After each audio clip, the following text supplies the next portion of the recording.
Assalamu alaikum everyone. My name is Youssef ID HAMMOU and our research is about teaching pronunciation, supervised by Mr. Youssef TAMER.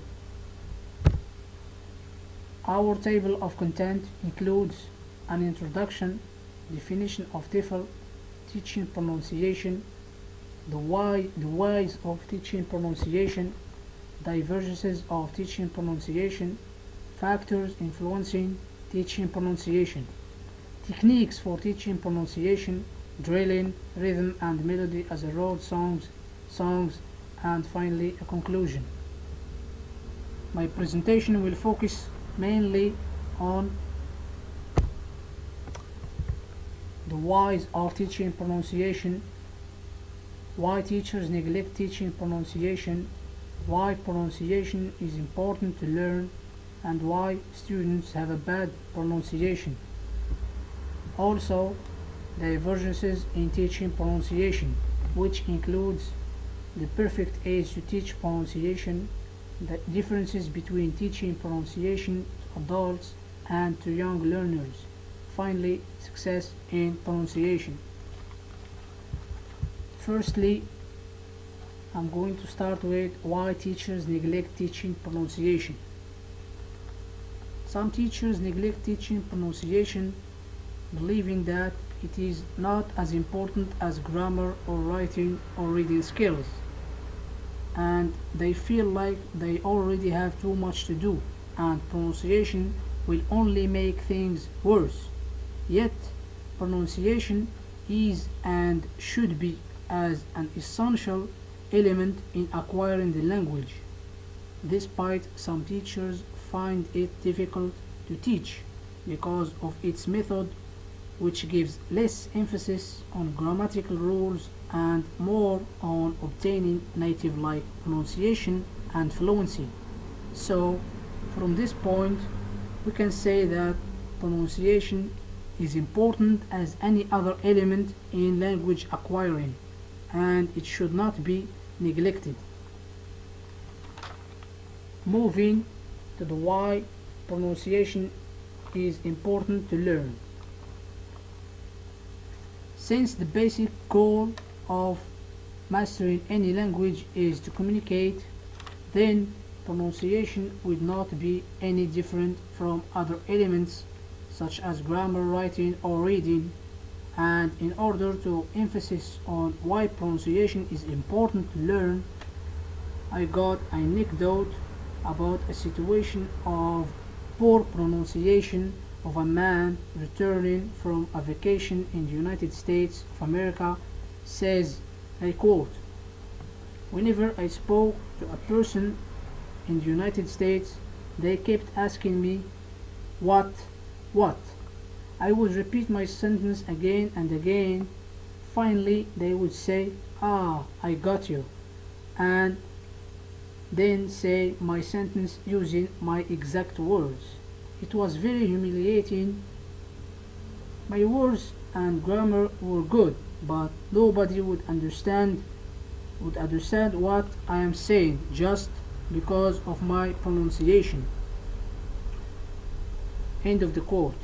So here, as we said, communication would not be fulfilled if no one understands the speaker's pronounced words that has no proper pronunciation.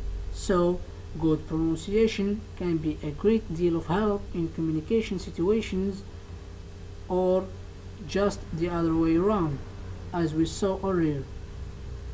That's why pronunciation is important and essential in learning any language in order to make the learning process complete and successful for the learner. Moving to why students have bad pronunciation. Many students think they can communicate in English well when they converse with their teacher or colleagues. However, they err in their thinking, simply because a teacher can understand his students more than anyone else, and we can say that his here somehow is used to bad English.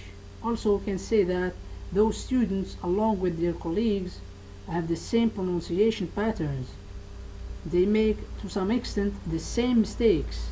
The thing that makes them understand each other though they speak using bad pronunciation. Let us don't forget that learners who are unable to pronounce words correctly and appropriately are more likely to not understand those words. Moving to divergences in teaching pronunciation. The perfect age to teach pronunciation. In order to teach pronunciation in an effective way, the nature of the young learners probably affects the process of teaching, knowing that young children can learn totally fluent and naturally without straight embarrassment or even effort. This is shown to occur to all normal children, whereas adults will not necessarily be able to learn a good pronunciation without focused support and instructions. All this is explained by the critical period, which is biologically determined period of life during which maximal conditions for language acquisition exists. That's why learning a language starting from the early ages is more significant and more fruitful for the learner. Now, differences between teaching pronunciation to adults and to young learners.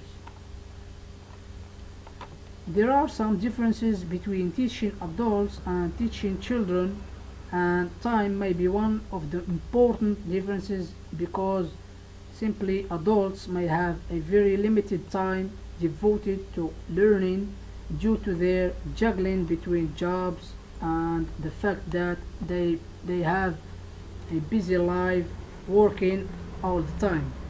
So their lives are more complicated and they do not always get as much opportunity to speak and practice as they need. Plus, instructors and teachers may not be as patient talking to them as they are with young learners.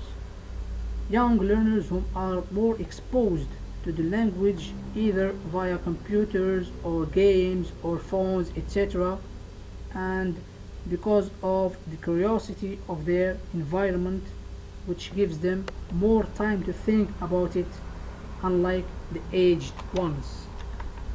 Finally, success in pronunciation.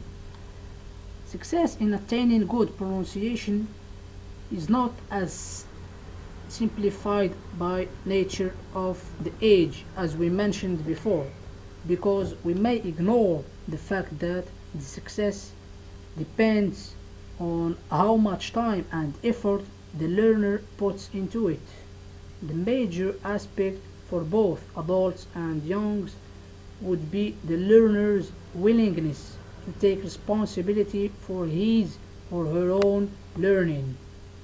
And though adults may not attain a native-like pronunciation, they do not actually need to, because after all, the goal is to be comfortably intelligible.